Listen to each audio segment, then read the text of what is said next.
qui est sur le plancher sert surtout à aide à la production. Il est formé à presque tous les postes de travail pour être quelqu'un de sécuritaire, qui aime relever les défis. Travailler en équipe est une chose très importante aussi. Il y a plusieurs tâches ou plusieurs postes en opération. L'opérateur, exemple, des corsaires. Oui, il opère les corsaires. C'est pas seulement qu'opérer une console puis contrôler des boutons. Il y a des caméras, il doit faire de la surveillance, s'assurer qu'il n'y a pas de bourrage, maximiser l'opération de sa console. Le poste de journalier, c'est un des métiers les plus intéressants qu'il y a ici parce que tu peux opérer de la machinerie lourde, tu peux opérer des équipements à l'intérieur de l'usine. Tu fais de la rotation sur différents postes. Fait que c'est dynamique, c'est pas routinier. C'est un cours de 900 heures qui se donne sur un an, environ 400 heures à l'école et environ 500 heures en industrie. On n'est pas juste dans les livres, là. On est vraiment dans le feu de l'action, on est vraiment sur des vraies machineries. On possède présentement 2 mini-usines. On a une mini-usine d'embouteillage d'eau qui est en réalité exactement ce qu'on a en industrie.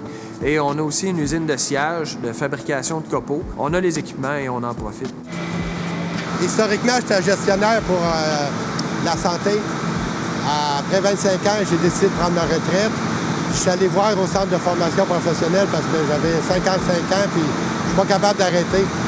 J'ai jamais ça à apprendre. J'ai dû suivre une petite formation puis ça a donné opérateur d'équipement de production. Fait que j'ai suivi ce cours-là.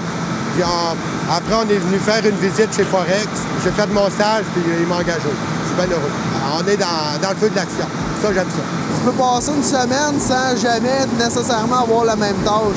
Comme là, plusieurs lignes de production différentes, donc tu peux être appelé dans le secteur sec à sécher le plaquage, sur la LVL, dans le fond, à assembler, ou tout simplement la finition pour faire du triage ou faire de l'emballage de paquets, des morceaux finis. Donc, s'il n'y a rien de répétitif, c'est varié, c'est le fun, l'équipe est le fun, donc c'est trippant. Tout dépendant de ce qu'on a besoin de mes services. Aujourd'hui, je suis classeur bois brut. Puis d'autres fois, je peux être à la tâche paquet. D'autres fois, je peux être au lat et je peux être ici à l'emballeur. Ce que j'aime, c'est de voir l'évolution de la chaîne de montage, que quand le produit brut arrive, puis au résultat fini, que quand il est prêt à partir chez nos clients.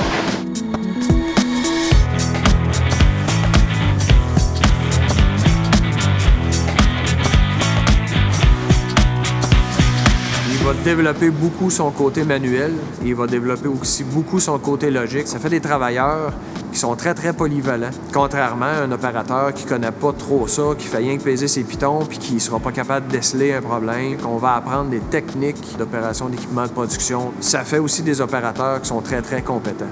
Nos besoins en main-d'œuvre sont grandissants puisque nous autres, la problématique qu'on a, c'est une heureuse problématique. On est en croissance. On veut produire plus, donc ça nous prend de la main-d'œuvre. Ça nous prend de la main-d'œuvre qualifiée, ça nous prend de la main-d'œuvre formée.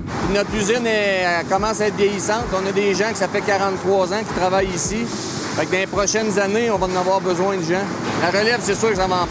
Il y a une grosse pénurie au Québec en entier en opération d'équipement de production. Des opérateurs, il n'y en a pas. Les débouchés sont énormes.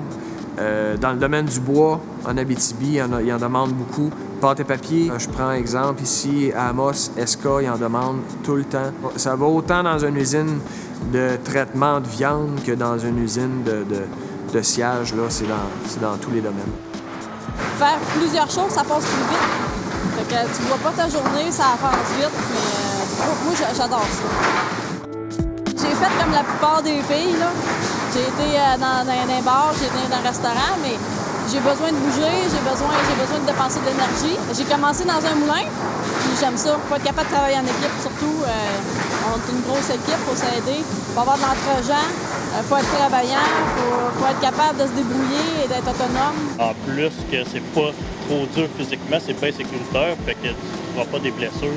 Tu sais, j'arrive à pas loin de 40 ans, fait que maintenant, je voulais avoir un job que je suis capable de continuer jusqu'à 60 ans. Dans le fond, on amène l'école en entreprise. Puis après ça, les travailleurs vont être habitués à notre culture déjà. Fait que ça va être plus facile pour nous autres d'aller les engager. Puis eux autres, ça va être plus facile pour eux autres de pouvoir s'adapter à leur milieu de travail.